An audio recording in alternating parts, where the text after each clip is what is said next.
Let's take it right back to the beginning. So tell me how you first got into Clapton. I went on holiday to Mallorca, and I'm sitting by a swimming pool, and this girl walks over and said, "Excuse me, are you Eric Clapton?" I thought, right, that's a good idea. You know, I mean, I love playing his music anyway, and so we formed a band playing Cream and Eric Clapton music in 1985, and it's been going ever since. Was the tribute band thing as big then as it is now? It was non-existent then. I think the only tribute band in those days was the Bootleg Beatles. But now, now it's as, commonplace. But we didn't think of it as a tribute band as such. We were just playing the music that we enjoyed. Now, you've met Eric a couple of times, haven't you? Tell us about that. Yeah, I've met him twice. And first time, some of my friends and I were drunk, and I went up and knocked on the stage door at the NEC in Birmingham.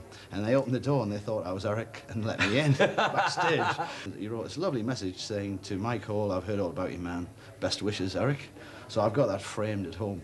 Do you wish that actually things had been a little bit different for you, that actually it had been your own songs and your own stuff that had gone all the way? Well, I wish, but I can't change myself. Somebody yesterday said to me, a chap writes a local magazine, "Why don't you write songs?" Well, I just can't write songs. You know, the chap in our band, Dave, he's a good songwriter, but I can't write songs. But I can copy, and I love Eric Clapton's music.